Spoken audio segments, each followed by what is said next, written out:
We just wrapped up a great call with our friend Drew Breneman. Drew is kicking ass in the multifamily large commercial deal space. And I think from our conversation, something that I really appreciated taking away was his focus on building relationships with the other side, the sellers for the deals that he's acquiring. Because most of all, you're going to be having repeat transactions, you're going to be dealing with the same people, and you need those people to be advocating for you on the next deal. So it was a really good contrast to some of the stuff that I'm doing where as opposed to the work that he's doing, I can beat up some of the sellers and the brokers because there's so many retail and land investors that, probably not going to cross paths. But it was good to have the perspective of, once you start to get into the big deals, you're going to have to treat the business a little differently. So I thought that was a really good aspect to pick up on. Patrick, what do you think about today's interview? I thought today's interview was fantastic for you guys that are looking to get into those bigger deals or just start even having the mindset and thought process of what it takes to get into these bigger deals.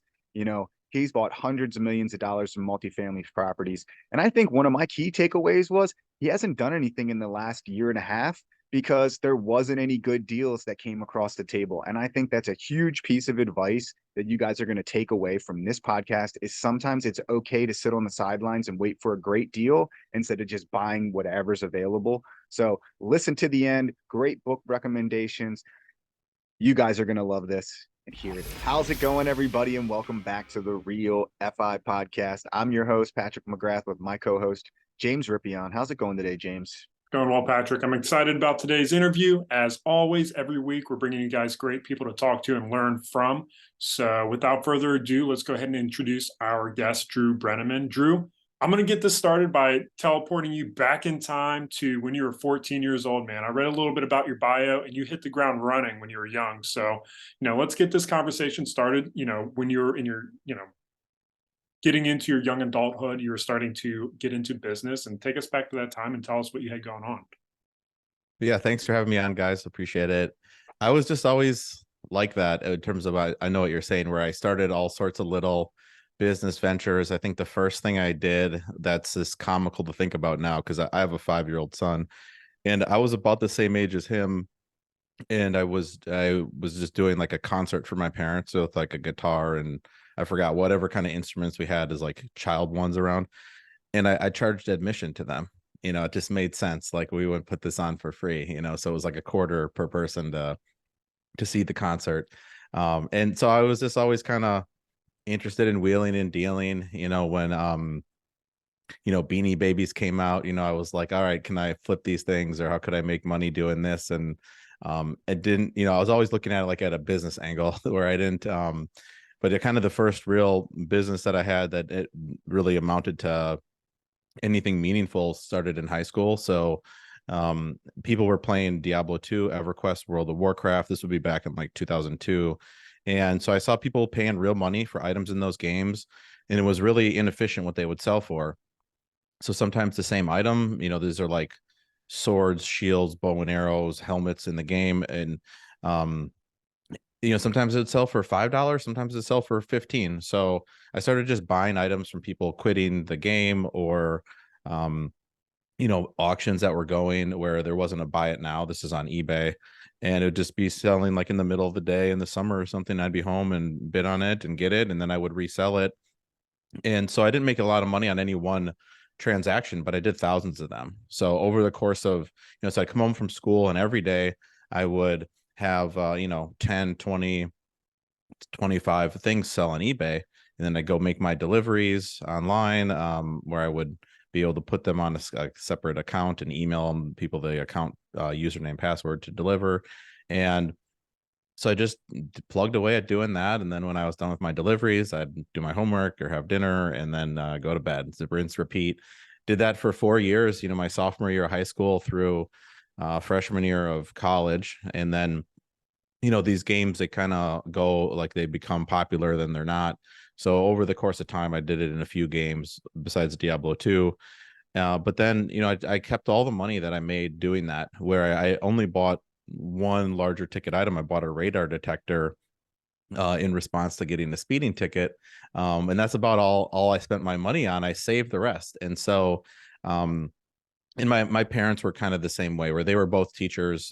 I'm from the Milwaukee area, from Waukesha, Wisconsin. And so they you know, they were big savers. My dad was really into mutual funds. My mom was always clipping coupons, where, so I just kind of saw that even though there weren't any business people in our family, there were savers and investors that I was learning from with my parents. And so I just thought I'll do the same thing. Like, why squander this money?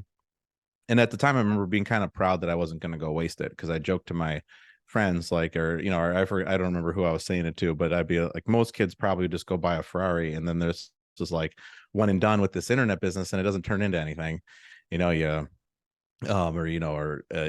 Ferrari goes down in value, and then you're just kind of wasted your opportunity. And I didn't want to do that, so I started reading about investing, read all the books everybody probably reads when they're like in their 30s: Rich Dad Poor Dad, Intelligent Investor, Think and Grow Rich, all these books. And so I was reading a book by Gary Eldred called Investing in Real Estate. Really, when the light bulb went off for me on the real estate investing front. Real simple book, great for beginners. It's perfect for me as probably a 17-year-old or whatever I would have been reading it, where it's just the basics: how you make money investing in real estate, cash flow, paying your loan down, appreciation, you get tax breaks, and then keep talking into like property management and how to close a deal. But the light bulb really went off for me where he had an oversimplified example on appreciation. And when you factor in the leverage, this is what I was, learning. I didn't know how any of this works, but in this book, it was so simple, easy to understand, where his example was, let's say you buy a duplex, you put 10% down, and then it goes up 3% a year. On your 10% down payment, that's a 30% return per year on your equity. Obviously, we all do this now. It's like, that's a bit oversimplified, and there aren't a lot of deals you can always just put 10% down on, especially as you get into bigger deals, and then they don't always go up 3% a year. Things can go down, things can be flat, it could go up more. But that, I like the sound of that. That seems simple. And then I liked the cash flow aspect, and I liked how I was thinking about starting other businesses at the time, once I was maybe done with college or something, where it would have been more like a franchise concepts. Subway restaurants were exploding at that time, and I was thinking, why don't I open up a bunch of those after college or do something like that? And real estate seemed like a better combination of an investment in a business, where way less risky than opening up restaurants, or even if it was franchise concept. And I really liked kind of what I was hearing, and I like to, I'm not too hung up on like I don't know, over educating myself. Maybe like I figured I knew enough, and then I kept reading and educating myself, but I wasn't like thinking, okay, I need to like learn a bunch more or do anything. I thought, once I go to Madison, I'll buy a play. And I went to college at UW-Madison. So then when I started going to Madison, my freshman year, I'm in the dorms, and I bought my first rental property. I bought a duplex. Then I moved into it my sophomore year, and then I bought $2 million total as a college student across 4 deals. And then feel free to just interrupt me at any time, so I'll just keep rolling. But and then so those deals all went well, and it was 2007 in December when I graduated. And so I decided, all right, why don't I go get a job? I've invested all my money, and I should get a job to learn. So I picked a company, for the most part based on what I could learn, because it was a large multifamily company in Minneapolis. They had tens of thousands of apartments, and a really good sort of program where you start at, as an analyst, and can work your way up to an owner in the deals you sourced and closed, over the course of like a 10 or 15 year period. You didn't just start out as a project partner, but you were, and so worked there. And while I was working there, one of the guys who also worked there, he just kind of heard what I was up to, and said, why don't we go talk to my dad? Maybe he could invest in some of these deals. We could partner up. So we did that, met up with the dad the next day, went out, had lunch at his office.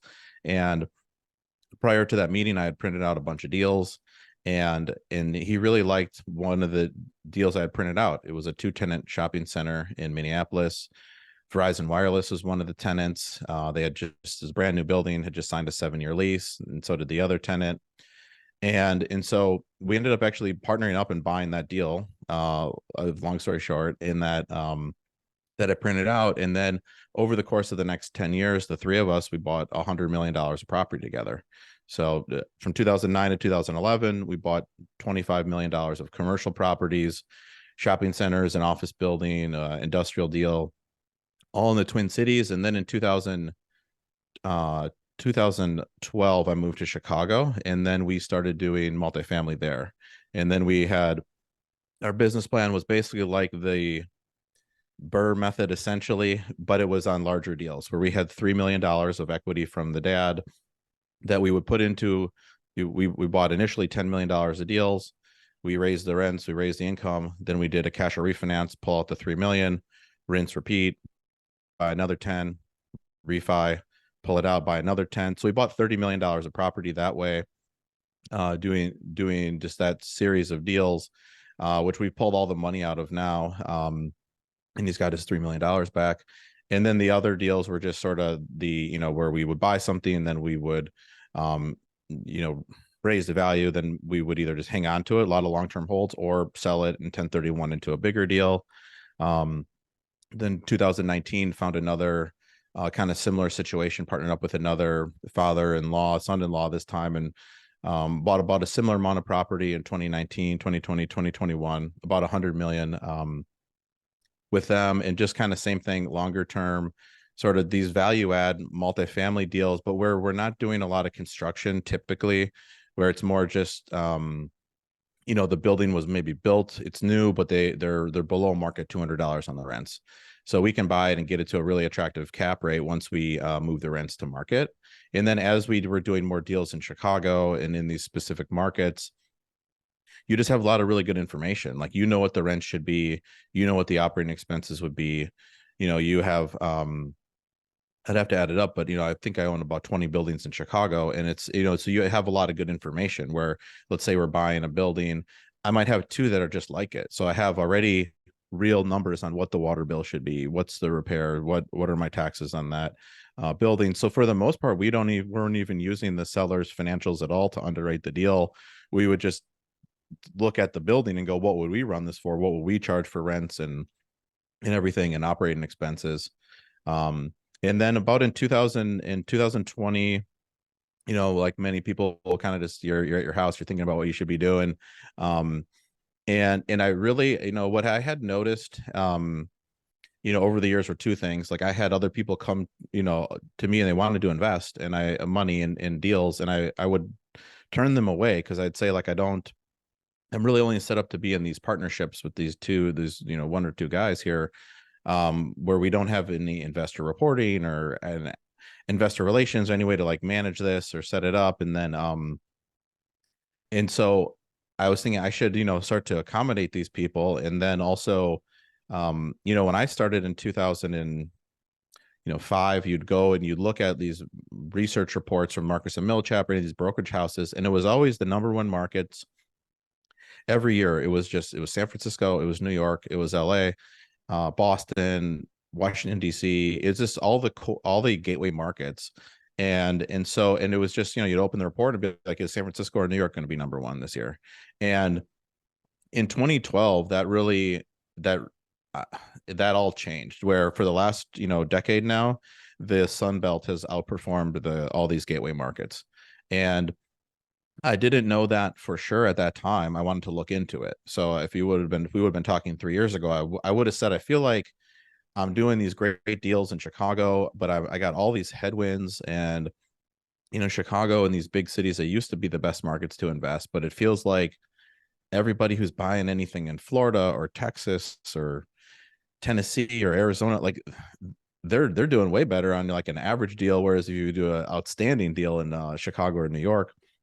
So one of the guys that I hired to do acquisitions in 2021, hobby is sports analytics.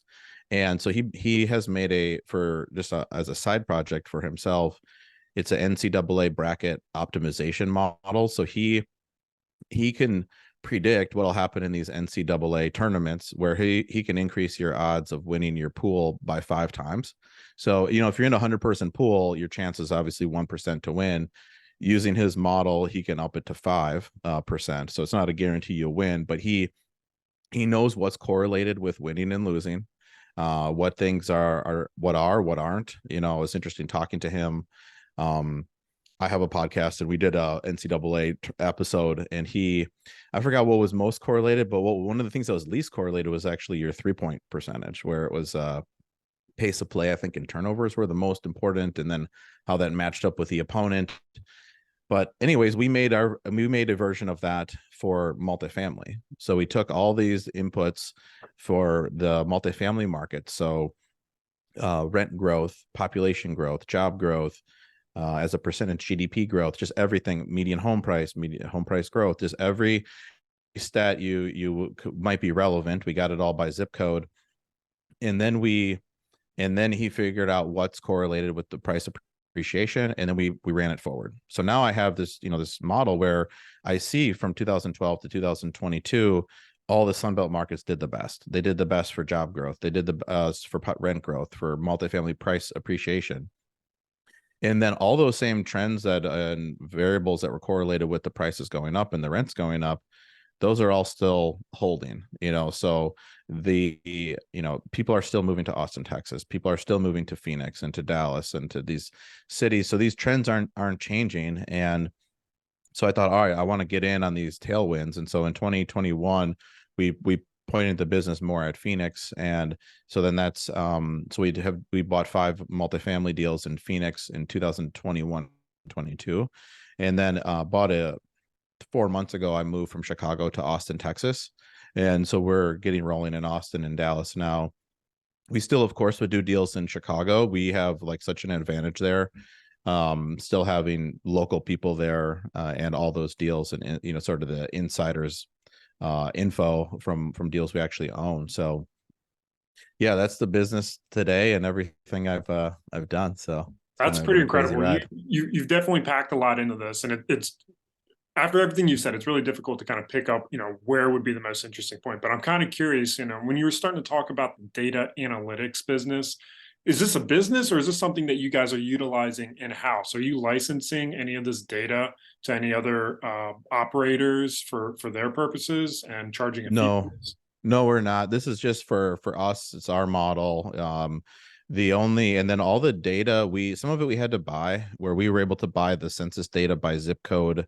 From I forgot the name of the company, but it has Explorer in the name, something Explorer.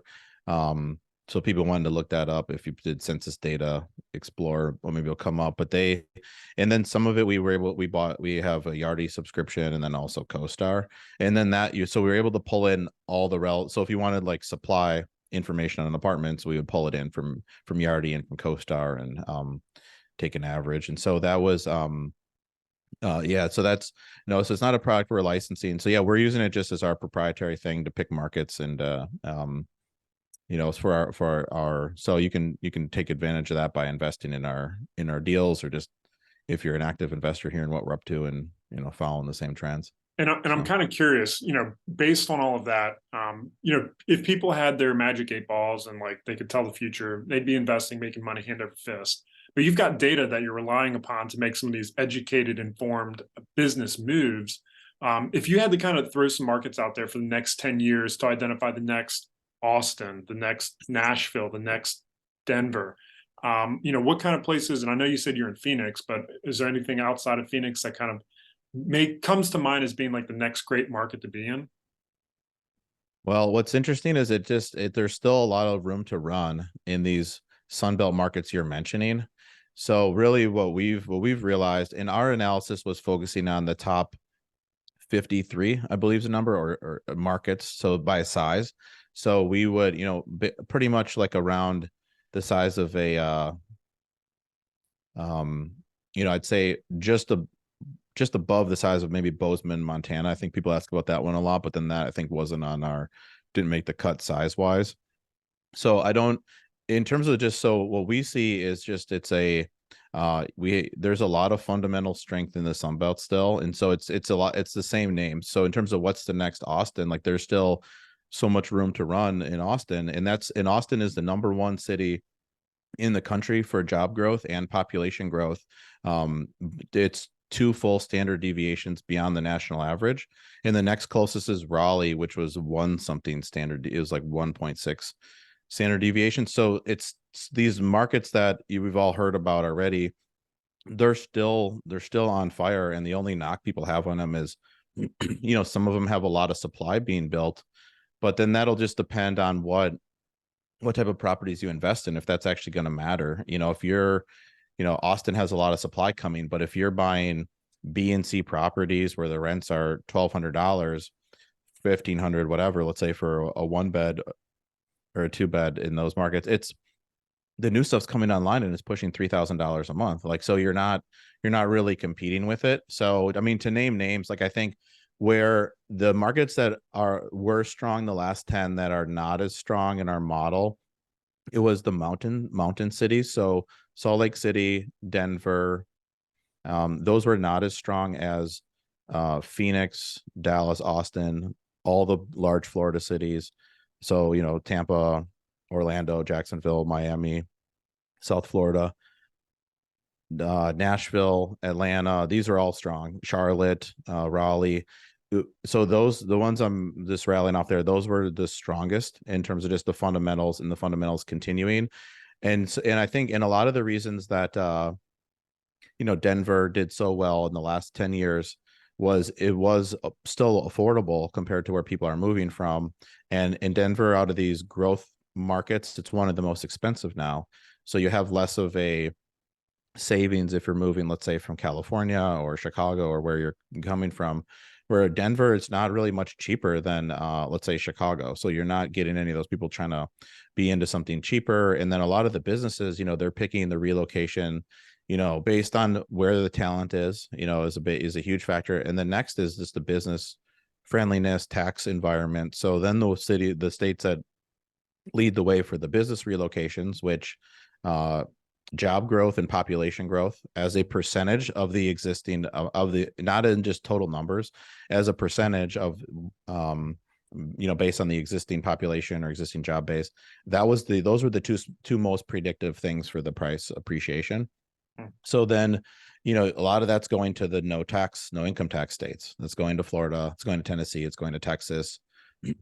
Arizona is interesting because it does have an income tax, but it's low, it's 3% or so, and then also their property taxes are super cheap. So in terms of a total tax load on a resident or a business, you're actually cheaper in Arizona if you own any real estate than some of these other places like Texas, where in like a good example I have in Mesa, Arizona, it's outside of Phoenix. We have a deal we bought for 26 million and our taxes are 38,500 a year on that.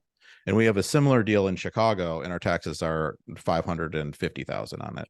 So it's like, in Texas, the taxes are similar, I'd say, to the property taxes to Chicago.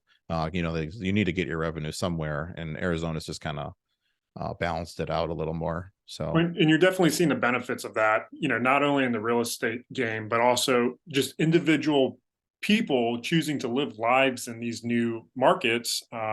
And then also businesses relocating. So that's a very common theme we're seeing. But it sounds like if you kind of were to summarize it, you're basically creating a ratio of growth to affordability, and that's really pointing the arrow at opportunities and markets that might be on the cusp of really benefiting. Yeah, I would say if that's a good way to think about it, how we did it specifically was we found out what was correlated. And so like the Denver thing, it was affordability is correlated with the prices going up. And so then Denver has a bad affordability score, which then knocks down the appreciation projection. But yeah, you're right. If you want to just do a similar analysis on your own with no model, like just look at the job growth, the population growth as a percentage. Because one thing that people get thrown off by is, let's say Dallas, it's number one for job growth and population growth, just in total numbers. So in the Sun Belt, so people think that's the best one, but when you look at it as a percentage, it's more in the middle of the pack on those numbers, because people do the same thing with the apartment supply. They'll go, oh my gosh, there's 20,000 apartments coming in Dallas, but yeah, well, that's like the fourth biggest MSA. Like, of course the number is going to be big. And same thing with Phoenix, that's a top 10 MSA. It's going to be a big number, compared to if you then look at like what's the supply in another smaller city. So yeah, you're right, that's a good way to think of it. And then that's what we found has driven the performance the last 10 years and looks to be the same. I love that. That's super interesting. And I love how you guys have been able to build this, substantial portfolio, all by going off the data in these growth markets, and still continuing to see the opportunities in these places that you hear on the news all the time are where people are migrating to. For someone that is looking to get into, let's say, that 20 to 50, 20 to 100 unit range, like, what are, besides the market area, like what are you guys really looking for? Is it the value add play? Is it to be able to push those rents up? Do you have like a minimum of $200 per unit? Like, what's kind of that sweet spot for a deal for what you guys are looking for that other investors can kind of take and look for in their smaller deals? Yeah, a lot of thoughts on that. And two, on the markets, when we're talking about what might be the future one, something I didn't mention was, as these growth markets get more expensive, there will be markets that are nearby that people trade into. Like, so example, Nashville, like that's booming. That will that can bleed into Knoxville, or a lot of the same dynamics are that are in Nashville are in Knoxville. So too, if you're looking for other markets that might be similar to what I'm talking about, but if you live in Knoxville, like that would be a great opportunity. If you're local in like a trade down market, like, or from Phoenix going to Tucson, is those all scored really well for us. We're trying to buy deals that are 5 to 40 million. So we're trying to stay in these larger markets. There's more deal flow, there's more liquidity when you go sell. And so, but to answer your question, what to look for, what to do, on the deals that are 20 to 100 units, if I had to guess, I would say 90% of those are sold with a broker attached to them. So a lot of these tactics you hear about where it's direct mail, it's, you're going direct to seller, that I'm sure that works, but we've found the best success just getting in tight with the brokers. So, being a real person to them, they call you, and it's not just like a complete transactional thing, like where you want to form a relationship and a friendship with these brokers. They're real people too. And then once you do have a deal under contract, like, really perform on that. Don't be messing around retrading the deal over ticky-tack little stuff. Communicate what's going on, whether you're under contract or not, just even what you're looking for. Because I would say you're going to get a lot of deals through brokers in that size. And so, because when we redid our website, we counted up where all our deals came from, and we had 80% of our deals were either off market or from a repeat broker or a repeat seller, or two of those things, or all three. And so it was really rare for us to be doing business with a totally new broker or seller even, or being in one of those deals where it's on the market and there's going to be a best and final, then we're going to do another round and then another round, where we've only bought 2 properties in those best and final kind of things. And one of them was like happening right before Labor Day, and I think everyone kind of checked out. So that's been one of our better deals. But yeah, so I would say really working the brokers, getting those relationships, and then also, once you're under contract, just really performing and not wearing everybody out, retrading and asking for a million things. So, and not a lot of people actually, everybody says that, but I don't feel like a lot of people actually do it. I've sold some deals, and I mean, they've, by the end of the transaction are kind of, worn out dealing with all the requests, and so then, like, there's less of a chance of a repeat business, or maybe I'd price it in like, well, they're gonna retrade me or something, or make my next 3 months a lot of work. So let's talk about that a little bit, because I feel like that's not something that a lot of real estate people chat about, at least on the sources of information that I'm gathering, is the retrading aspect and what that means for the business model that you're operating in, why it's necessarily probably a bad thing to do, and how it's kind of different than, somebody who's buying a single family house or, a smaller deal or transaction. So maybe talk a little bit about, what retrading is, what kind of things are coming up in that process, and then why it's not a good thing to do maybe at the level that you guys are operating. Right, because so yeah, if you're buying single family houses and every deal the broker is, let's say, different and new, I mean, it's one thing, but it's like a lot of the one of the brokers in Chicago, I've done 10 deals with him, or 11. Like, it's been a lot of, and those were all off market. He has something that's up my alley, he just sends it to me, because unless there's a major issue, the only times I've retraded, we had one where like the sewers were broken, the sewer line, so we needed a credit for that. And then one deal, the seller looked me in the eye and was like, the roof's brand new. And then we went and looked at it. It was like 20 years old. So I was like, all right. So because you told me that, I assume no repairs on the roof. Now we got a new roof. And then the same thing happened on a deal with free rent where I was told there's no free rent at all in this building, no rent concessions. And then every unit had a month free on it. So like, unless those types of things happens, I'm never asking for a price reduction, because I think if you know what you're doing, my opinion is when you're buying these deals, you should be underwriting already some CapEx, some repairs. Even on a brand new building, there's things to do. There's repairs to be made. There's corners that were cut. There's things that aren't working, or a leak in this, corner somewhere you got to address. And so I'm always underwriting. We got 2 new deals under LOI now, where one was built in 2020, one was built in 2018. Each one, we're assuming there's just 50,000 of just stuff to still do. Those are larger deals. One's 18 million, one's 20, but like they are, I'm not just assuming 0. So like if I see some small stuff, I'm not going to be asking for anything. It needs to be major stuff, because I'm not, if I'm holding myself out to be an experienced buyer.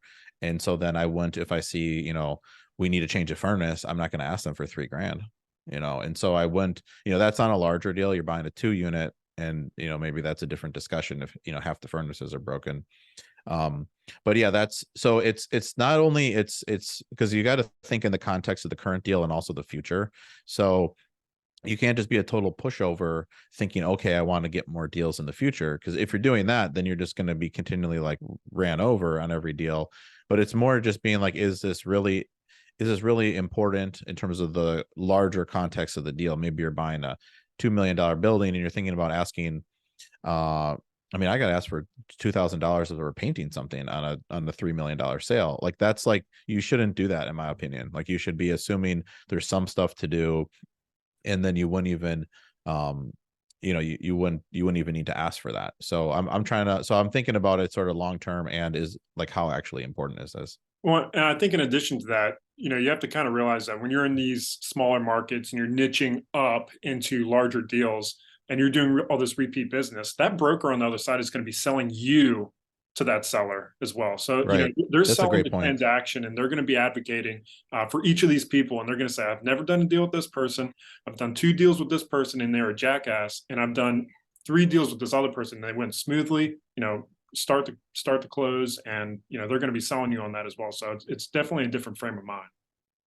Yeah, that's a great point. And we've done that even across the similar thing across markets, where when we started buying in Phoenix, one of the deals was being sold by Marcus and Millichap, and I had the Marcus and Millichap Chicago guy that I've done a lot of business with. I asked him if he could contact the Phoenix broker and chat with him, and then he gave us a really strong referral.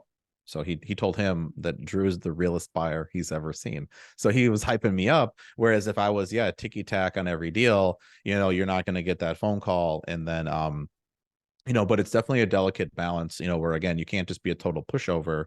If people say something and then it's different, it's totally warranted to ask for an adjustment of some sort. Or you run into a thing where, like on that one with the sewers I was talking about, we had 3 sewer lines broken on, that's going to cost real money. And we're, assuming this was a renovated, done deal.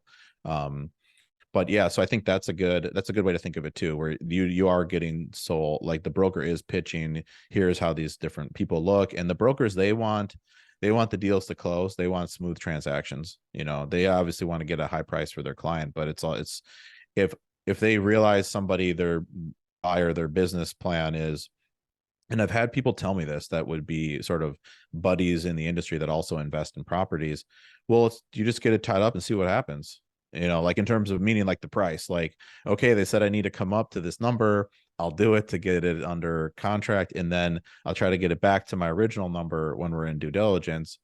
And so I do lose deals to those people, because then they get it under contract and then they retrade it down to maybe where I was at. But, I just don't like to work that way. So I just am not doing it. But there are people who literally, if you sit down with them and ask them, what's your strategy on this deal? Like the third thing they'll say is, well, retrading, like, to get the price to where we needed it. I mean, and then that's That's guilty. short term. I do that shit all the time now, but I'm not dealing with like the reputational damage that you are in the markets that you're working, because I'm doing smaller deals. So like I'll beat the crap out of the seller, in due diligence. Yeah, I don't mind it. that's interesting. Yeah, because I forgot, what kind of stuff have you been buying? So I'm doing a lot of vacant land, single families. I'm working, I own some multifamily and some single families myself, but mostly working in the single family and vacant land side, doing, 10, 20, 30, 40, 50 acre deals, and then single family stuff. So a lot of times, you're just not going to see these people again. Yeah, even with the brokers, it's just like, this is the one listing you'll work with them Yeah. typically. Yeah, that's exactly interesting. same thing for me, with these smaller apartment buildings, 20 units less. Like typically the owner only has one, so you're not buying a portfolio or something like that. But it's really interesting for our listeners to hear that when you start stepping up into these bigger deals, it is more relationship based. It is your reputation, that's on the line. And I kind of want to get into the financing aspect because I'm sure, given, the current economic situation with interest rates and cap rates and all of that, I'm sure some deals have fallen off because of financing. And I'd really like to get your perspective, especially when you are, purchasing these, 10, 20 plus $1 million deals. What does the financing look like currently? And how are the banks underwriting the deals and underwriting you that you see, moving forward for the next 12 to 24 months? So our number one lender has been Fannie Mae and Freddie Mac in terms of just what we've been using. Even on the deals where we were doing those cash out refis and they are more like a transitional loan, Freddie Mac has a small balance loan program. They just call it Freddie SBL, and for small balance loan. And on that, they have some really flexible prepay options. So if someone, even if you want like a shorter term loan, you can do a 5-year loan with a 3.1000 prepay, and those numbers, that's just the prepay as a percentage of the loan balance sequentially by year. So 3% year one, 1% year two, 0 after. So I did a lot of those 2013 to 2019 on acquisition, and then when we refinanced money out, we would just take the lowest rate and do the 5-year yield maintenance one. Since it's a perm loan, we wouldn't be looking to refi again. And so we're just basically doing the same thing today. It's obviously rates are way higher. So I mean, today, let's say if you're looking at a deal and if it's between, call it $1 and $8 million or 7.5 in terms of loan amount, those small balance loan programs are the best way to go. It's really streamlined in terms of the cost to close, where it's like a $7,000 application fee and then 6 or 7,000 legal, which on these size deals, those are low numbers. And then usually the originator can roll their fee into the rate. And then you have a non-recourse loan where they size it it's a 120 debt service coverage ratio, or 125 is what they're sizing to. There's an 80% LTV max, but in almost no markets you're getting to 80%. And then debt service coverage ratio, people want to just know what that is. Like, so you take your NOI, then you need to have a what they do is they divide then the NOI by your loan payment, your principal and interest payment, and then you need that equation to equal 1.2 or 1.25 depending on what market you're in. So, and said another way, you need a 20 or 25% cushion in your NOI, between your NOI and your loan payment. So if they size to that, so then it's important what kind of underwriting you send them, what you're assuming for your expenses and your taxes. Because usually the lender, they have like minimums they would use for those, but if you send them a higher number, they'll say, okay, well, the buyer thinks the taxes will be even higher than our number, so we should use theirs. And then, so yeah, they underwrite like that. And then depending on the market, the lowest vacancy they'd underwrite is 5%. And then if the market's higher, they'll do higher than that. But it's interesting because Chicago, our real vacancy rate is probably 1.5%. Like, we have no units that we rent them. Like, if someone moves out on the 31st, it's already rented for the first the next day. We're doing these 0-day turns. So we have very little vacancy. But even on that, they still do 5%. 5% vacancy. And then if you're in larger stuff, so most of our deals, let's say loans over 5 million, then you're in the Fannie conventional program, and they underwrite those same thing, 125 debt cover, 30-year amortization. You can get interest only as well, depending, 1 year interest only on up to full term interest only. They have 5-year, 7-year, 10-year fixed rate options. And same thing with the small balance program. So you have a variety of fixed rate terms. Freddie SBL, one thing that's nice, they have a floating rate tail on the loan. So let's say you do a 5-year fixed, but then it's a variable rate loan for 15 years after. And so you can prepay at any time. So if variable rate scares you, just think of it as it's just some flexibility. Like, let's say if I have a loan ending next year and I was at 4% interest locked in for 5 years, now my rate's higher, and then that's going to adjust up, but it doesn't adjust up immediately all the way to the current. It has like 6-month or 1-year maximums it can increase. But I just don't have like a gun to my head, so to speak, to refi, which is important for that optionality, where if you just need to leave your loan in place and can't get because you don't want to just have all your loans end at the same time, or have too many hard maturities. So having just, even if the rate's not great for a couple months or something, it's better to have that flexibility. But Are then you on seeing that, that happen right now? Are you seeing deals? Are you seeing deals come up or starting to come your way from people that have used bridge debt or variable rate financing over the last 2 or 3 years, 5 years, that their loans are coming due for refinance and the deals don't pencil out anymore? Are those starting to come across your desk? yeah, they are. It's interesting is those people, they'll be selling and taking a loss, because they had a plan where they were gonna buy it at one number, do something to it, make it worth more, and then the market dropped. And they need to, their interest rate, went from being 3%, 3.5% to, depending on if they bought an interest rate cap or not, somewhere in the sixes on up to the 9%. So yeah, where they would need to do a cash in refinance or sell. And so you have a lot of people that then are opting to sell. But what's interesting is transaction volume has dropped so much, where all the normal folks that would be selling, that don't need to, they're not, because prices dropped. And so you have quite a few forced sellers coming to the market, but there's so few deals for sale. They're still selling at attractive prices, where we just got these 2 deals I was talking about under contract in Chicago, and we looked at how many we had underwrote between our last deal and this one, and the ones we got under contract, and we underwrote 430 deals. And on all those deals, basically we were looking at them going, what it would be okay with our minimum return we want to make. And either we didn't like the asset and didn't bid, or we got outbid on it. And most of them, a lot of those were putting in a bid where our price works. And so a lot of people were accepting, to me, pretty low returns still in 2023, where they might be buying from a forced seller, but they're still paying a pretty high number. And then these brokers that are involved still make a good market for them. Like it's hey, this guy's loan's coming due, he's going to need to add $3 million to pay his loan down, or he'll sell, and then they generate 10 offers on the property. I mean, there was one deal we looked at in Dallas where they had 30 offers on it, and it wasn't priced like 20% below market or something just to get everyone in the door. It was just priced normally, and that's just still how many people want Dallas. So it's been so it's been interesting, because those deals are there, but there hasn't been, I think, for prices to if they are ever going to really drop, or there's going to be just people picking up distressed deals so cheaply on multifamily, there'd have to be so many distressed deals hitting the market at the same time, where then those 30 bidders that would have bid on that one deal, there's 50, 60 deals to look at. They can't look at them all, and then some start slipping through the cracks.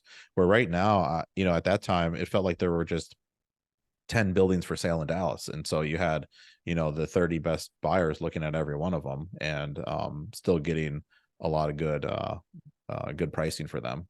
So, And when it comes to your underwriting, when you're looking at the financing side of things, you've got a 1.2, 1.25 DSCR.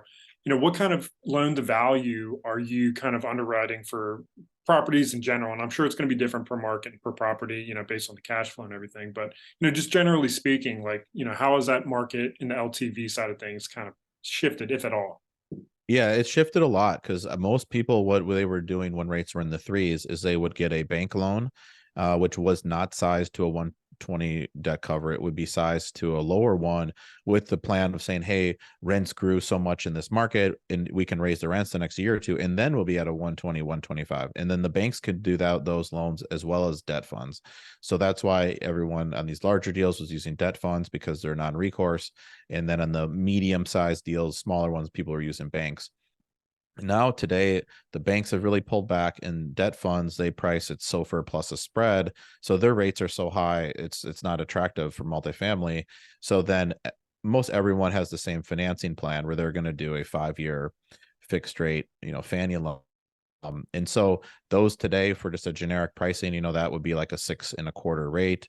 And then it depends on what market, because Dallas and Phoenix and Austin cap rates are below 6.25%. So you're not getting great leverage, where you're coming out around 50%, 50% LTV. So that's why the returns are so much lower, where before you're putting 25 or 30% down. Now you're putting down 50% or 45%, but then you're maybe renovating out of equity or cash you raised as well, because there's no construction funding from Fannie or Freddie. And then the nice thing with these Chicago deals we got tied up is one of them we're assuming their loan, so their rate's in the 4s, and so that one is about a 70% loan to value. And then the other one, we'll have to put a new loan on it, but we have that once we mark the rents to market, stabilizing at a 7.0 cap on real numbers and real rents. And so we'll have really strong cash flow once we reset the rents on that. And then we're going in at about neutral leverage, so like a 6 cap on that. So it's a good question, because things are a lot different than they would have been 18 months ago before rates were going up. It's really interesting. So, we've dived into a ton of information, we've heard your story. I really kind of want to, shift gears over to what your goals are, personally, and with the business for the next 12 to 24 months, during this kind of uncertain time in the multifamily space. Well, my goal, and it's been the same, is I just want to do good deals, where the most enjoyment I get out of these deals is them going well. The ones I'm the most proud of, it's not necessarily the biggest or the prettiest, it was the ones where they went the best.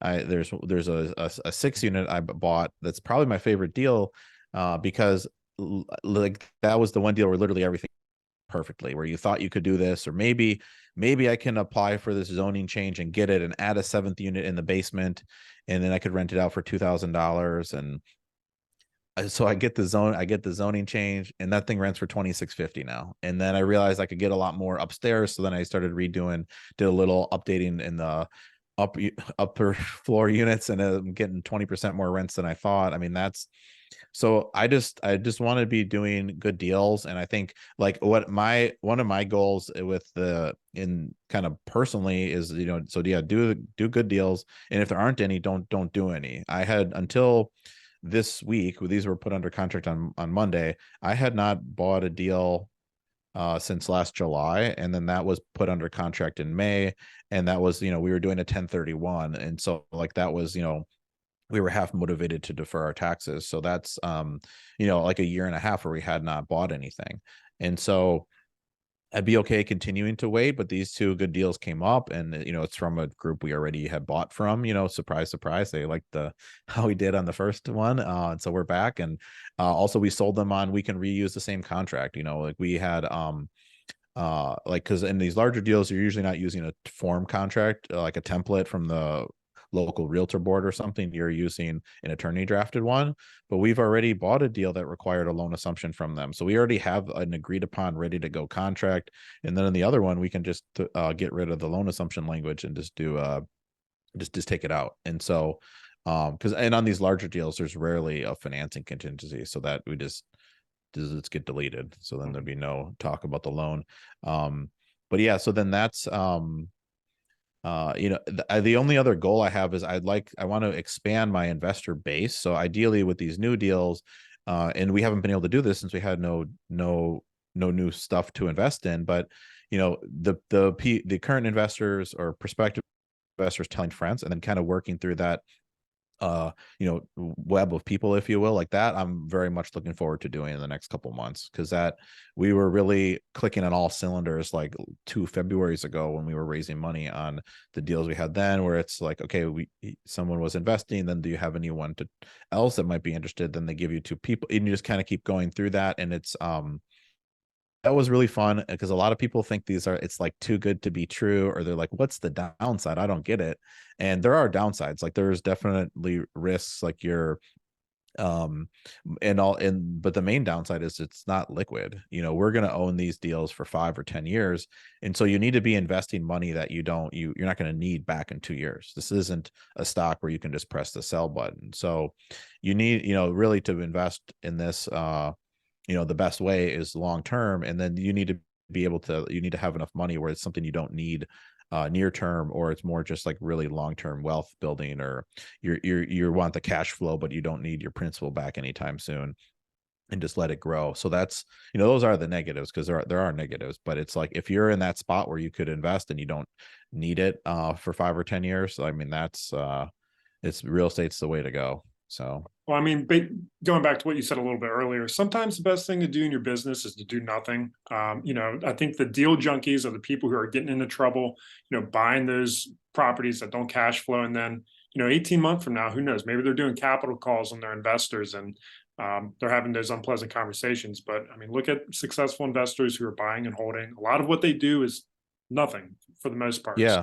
I mean, those groups you're talking about, they're already doing capital calls. Yeah, their interest rate went from 3 to 9, or somewhere in between, if they bought an interest rate cap, because they're getting paid in their cap. So that's yeah, they're already doing capital calls, or their plan was, we're going to buy it and then we're going to renovate it. And then I know of a lot of deals where they shifted all the renovation dollars just to pay interest, and they're just kind of dead in the water, having overpaid on this deal. Yeah. So yeah, you don't want to push your deals. I mean, it's bad for everybody. Even if you were the most selfish person in the world, like you are just thinking of yourself, like you're not getting any, there's no profits being made. There's no share of the profits, because you overpaid, and no one's making any money. You're just working for free and putting people in bad investments. So you can't, it makes no sense to push deals. I mean, from anybody's standpoint, even if you were just totally selfish and like, hey, what's best for me? Like we get paid a share of the profits. So if we, our incentive is to find deals that, make money, ideally a lot, and more enough to pay for ourselves too.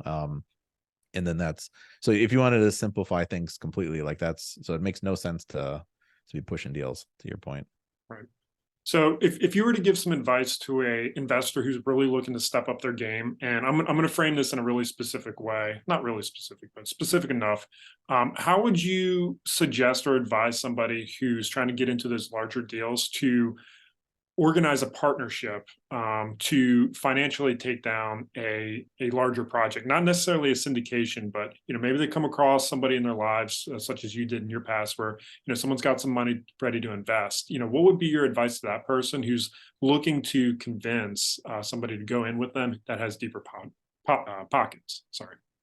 Yeah, and that's a great question. And I think if they already know this person, and then they met them, and they're doing, I mean, really, the ideal scenario, so if you haven't done it, I would do this first, is you need to have some kind of track record or something already going on. So if you're in the scenario you're talking about, and it's just an idea, and maybe you're working a W-2, and whether it's in real estate or not, and it's an idea, you guys could all go buy property as your first like investment on your own. Like that sounds like kind of a bad pitch, to be honest. It's just an idea. Where what I was fortunate in retrospect with, when I was in the similar situation, I had 4 deals. 2 of them I had sold, and I could point to and go, hey, these went really well. And I just, we could just do it with whatever money you've got to invest. Could be the same size, could be bigger, whatever. And so there was already a lot of activity going on that they saw. And so I would say get some deals done, even if they're a lot smaller, have some sort of track record and activity already going on. So, because if you are, it's just a much harder pitch if you have none of that happening. And if you are pitching the investor and you have no activity, there's no track record. I mean, at that point, you're pitching just on the relationship, where you know, you're doing it and they're doing it to, in part to help you, then would be the pitch where I want to start this. I know I haven't done it before, but I've done all my homework, and this could really like change both of our lives if we could do this. And so the pitch would have to be a lot different, because you would be leaning a lot more just on the relationship. Like you are, whatever, it's your best friend's dad, and you guys have known each other, something more along those lines. And obviously that's not as strong of a pitch if someone's trying to make money, but obviously people do things that are, to help others all the time. So it's not like it couldn't work, but that would be my advice. And two, if you don't know if you're trying to think of who could be your partner, I mean, yeah, think about where you're either weak skill wise or where the gaps are. So in your example, that person, maybe they're seeing deals coming in, but they don't have the equity to close them. Well, great. Well, then maybe you knew someone for the equity, but now you're going to have another hole where you probably can't get the loan approved because no one's experienced enough, or maybe your investor doesn't want to sign on a loan.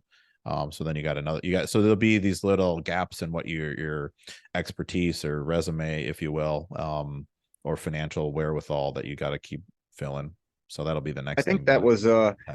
that's been one of the biggest things with me, is I've wanted to move into larger deals, and I knew I was going to have to bring in private money, and I just didn't feel right trying to take that jump without having a track record, without doing 5 or 6 deals and having that progression.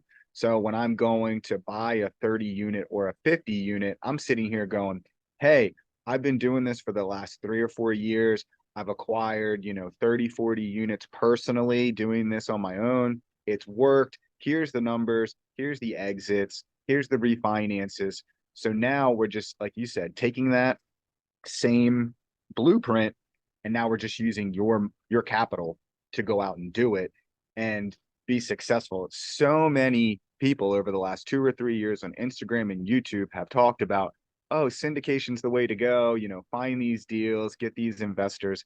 And that's kind of led us to where we're kind of at and headed into. So I think that is really great advice. And everyone who's listening, take that to heart. If you want to get into big deals, go out and knock down 1 or 2 small deals for yourself, get the knowledge, get everything together. So when you finally do start having those conversations, you're prepared, and you're not just asking for someone to help you. You actually have a business model for them to invest in. So I think that's really big. I kind of wanted to ask, what's motivating you to do this? It sounds like, you could have had the Ferrari. You could just be chilling in Austin, going out and paddle boarding and biking and all that other stuff every day, and just living that fake dream. Like what's really motivating you to continue to grind and build this couple $100 million empire? Well, there are days where I do wonder, where I think paddleboarding and whatever, just on the lake, which I go to, but it's not, not where you're talking, where I just be paddleboarding every day. But I a couple things. I was, so starting out at the beginning, I was already just really self-motivated. All that stuff we're talking about with the internet business or doing the first deal, nobody prompted me or even gave me the idea. It was just I just wanted to do it, and I liked wheeling and dealing. I liked making the money, and then I liked investing it. And I guess I was interested in investing because I didn't want to. It was almost like a fear, not a fear, but like a loss, or like you're squandering this thing. Like you have a good opportunity, and you could just completely squander it and buy a different car or whatever you waste the money on. Or you could turn it into something. And I was much more interested in the turn it into something route. And I still am. Like I don't like I still am trying to, I spend money, I travel a lot. I've been to over 20 countries. Like I've done a lot of cool stuff, but I still have been trying to not let my personal expenses just like creep up like crazy, where like it's a nice enough car, but it's a 2013 BMW X5. Like it's, I have a 10-year-old car. It's not, I don't want to overhype it. Like it's a horrible car. It's nice, but it's, my Bluetooth doesn't always connect. And it's funny where, but I don't know. I don't need to overdo it on the spending, because I'd rather get the money into like these next deals. I'd rather put the you know, the 100,000 or whatever I could spend on a Range Rover into this next deal, and then that's going to turn into 300,000 in 10 years. I'd rather just keep doing that. At some point, you know, you know, feel free to spend your money what you did, but I just, the way I view it is kind of with the multiple on it. So I don't feel like spending, you know, 300,000 in my head on a Range Rover, because it would be 100,000 now, and then you know, but I could have turned it into much more. So, and I've been trying to teach my son this. He's only 5, but I've been explaining the same thing, and he's listened to my podcast to go as a sleep story. So what a testimonial for my podcast, helps put children to sleep. But he likes it, and it's, you know, you're hearing your dad talk, but he's, you know, he's funny. He's learned about delayed gratification from the podcast, because it's like everyone comes on and it's basically a similar story. Like, yeah, I just kept working 2 jobs, hustling, and poof, I'm 40 and I have a portfolio. And you know, it was, you know, 10-15 years of grinding for them. But then he so he's picked up parts of it where he has opted to invest his tooth fairy money in an investment now, where I told him if you put it in for 2 weeks, so 2 Saturdays from now, it'll be double.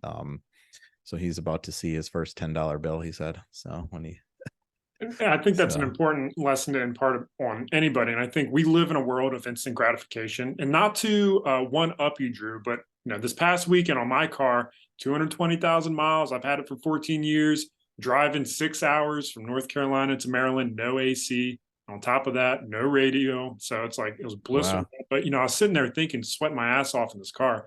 You know, this is going to be worth it someday, you know, because I'm not going to be spending 30, 40 grand on a new car that I could otherwise be putting into some private equity investment, my land deals, investing into some other assets that is generating cash flow. Like, what does that money mean for me and my family in the future? And you know, the sacrifice is important. It does pay off, but it takes a long time to reap those rewards. So, you know, it's a mentality that I think people need to foster.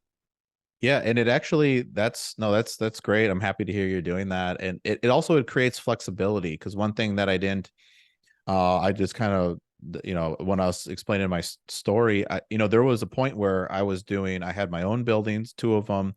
I had started buying deals with that family, and I was also still working my W-2 job.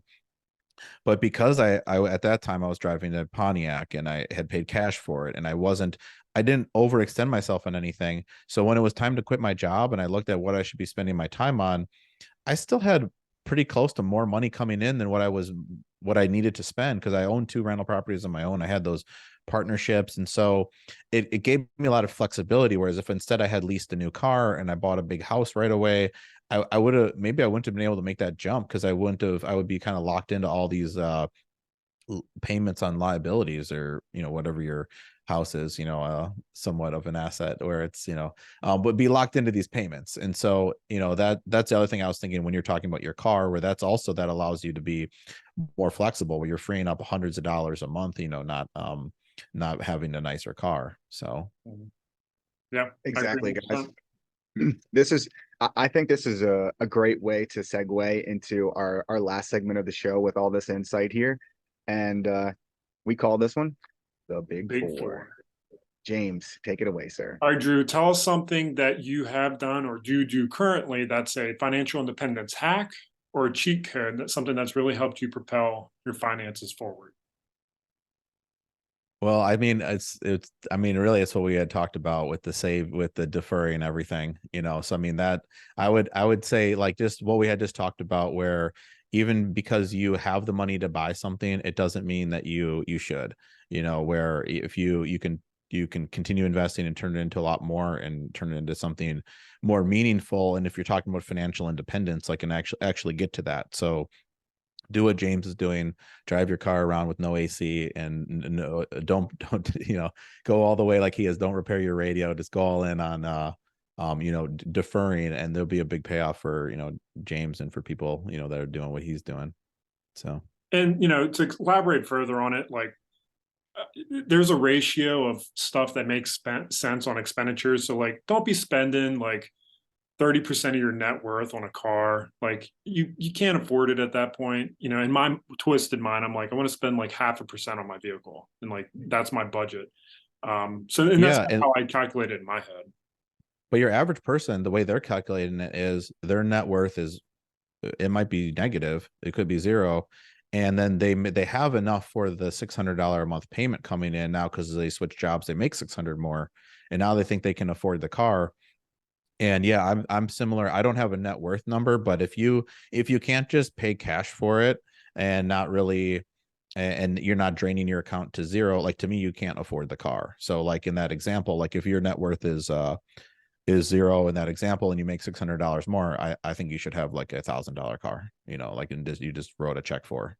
And Along those so lines, I've got an expression: if you can't buy it twice, you can't afford it once. yeah. Yeah, that's right. 100%, 100%. All right, great number one. So number two, are there any particular books, podcasts, or people that have really shaped your financial independence journey, your business mindset, that you haven't listed already, that maybe some of our listeners could benefit from, that have shaped, you?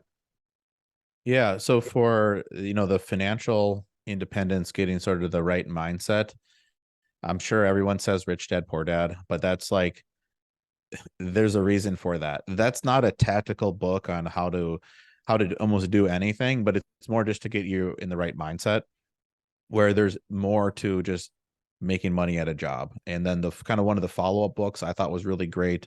Um, I think it's just called the Cash Flow Quadrant, but it's an entire book dedicated to the 4 quadrants that he just touches on uh in Rich Dad Poor Dad. And I read this 20 years ago, so this is hard to remember the name of the other book, but that's so just for getting in the right mindset, I'd recommend that. And then um once you're going in business, I really benefited a lot from the Good to Great book by Jim Collins, and then the follow-on books, Built to Last, I think, and I don't remember the other titles, but you'll see them if you just find Jim Collins. And those are great because he breaks down and dissects what's the difference between a good company and a great company. So he'll take an example of like, here's how whatever Continental Airlines, ran itself into a situation where they needed to get merged with United or whatever, and then versus Southwest, who independently grew from like a little regional carrier, and I forgot where they started, Texas or Florida, California or somewhere, to a nationwide thing, and with the best ratings out of any airline. And so like I learned a ton in that. And then my favorite podcast is The Fort with Chris Powers. It's heavy real estate focused, but that is and the Chris has really got a lot of great ideas. They're way ahead of the curve on how they run their real estate company, and then it's a really great podcast. That podcast has gotten really big, so he gets a lot of really high quality guests. And he's a super nice guy too. I've talked to him a couple times. He's a great guy. Fantastic. Awesome. So, Drew, I want you to envision a life 5 years from now. You can do it either on the business side of things, personal side of things. Where's Drew at 5 years from now? Yeah, just doing the same thing. I like doing these deals. I long term, I want to get it where it's a little more there's less of a workload on me, and it's more systematized, and you have more of a team. And so we're continuing to improve all of our systems and build out a bigger team on acquisitions, on investor relations, on asset management, construction. But when you are in these bigger deals, they are more complicated, and they do need my touch on them, where I do sometimes think, man, if I was just like flipping houses, this would be kind of, or something like a little simpler, where like I would never be like the loans for these deals we're going to buy, they're going to be what 10, there can be $10 million plus like on the loan amounts. Like I need to read the docs myself, make sure I'm involved. Whereas if it was just more like a systematized, like, oh, we're doing these like same deal, rinse and repeat, and then maybe it'd be more, I could step out of it. So I'd like to be not remove, but have it where there's less of a like, okay, you got to do these 10 things today, and really get to a point where I'm working more on the business versus in it, which I know a lot of people talk about, but I really want to get it to that. And like I said, I want to grow the investor base, where I want to be because there have been points where I've had good deals, but I haven't had enough investors for them, so that's been a pain point that I'd like to solve, and just to grow that, so you're not ever thinking, okay, will we be able to raise the money or not? So far, any deal we've put under contract, we've raised the money. But there have been some where I'm like, oh, I think that might be too big, and then we pass on it because we don't want to stick our necks out too much. So Understand. Understand. Well, and then it sounds personally like though, also I need to get out on Lake Austin here a little more. So they some of these people that live here, the prices to live there are pretty crazy. But it's even just part of the reason I wanted to move to Austin was just the weather. I mean, it's hot in the summer, but it's perfect on a lake still, and then all the year it's pretty comfortable for regular activities like hiking and just being outside. So I mean, I want to do more stuff outdoors, where one of the negatives with being in Chicago is it's so urban. To go to like a golf course or to a lake or something, it's like an hour drive, and then there's not like a nearby walking or hiking trails, whereas where I live now there is. So be taking advantage of that now more even. But yeah, that's been a goal until that I got I love moving that. along. I love that. I love that. I love that. Well, it sounds like it's going to be a great next 5 years. And with that, so where's the best place for our listeners to contact you if they're interested in possibly looking at investing in one of their deals or your deals, if they're looking at just following you along, checking out your podcast, like where's the best place for our listeners to reach out, to follow you along your journey?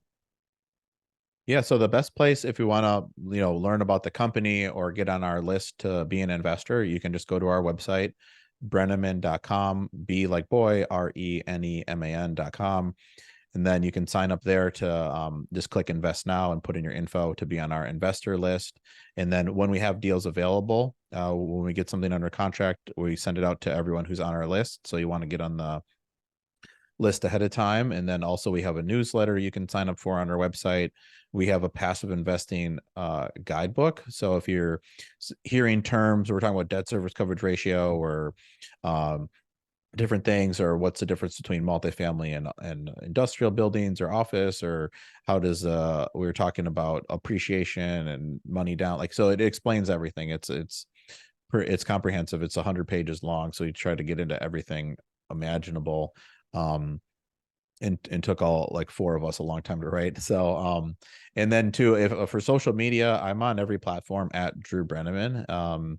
And just even on TikTok, my sister works for a jewelry company in their social media department. She's like, you got to get on TikTok. And I'm not doing any dance, videos or anything. It's just clips from my podcast. But because we already have like a video clips that we were making for YouTube. And so those all just, go to TikTok and all the other social media stuff as well.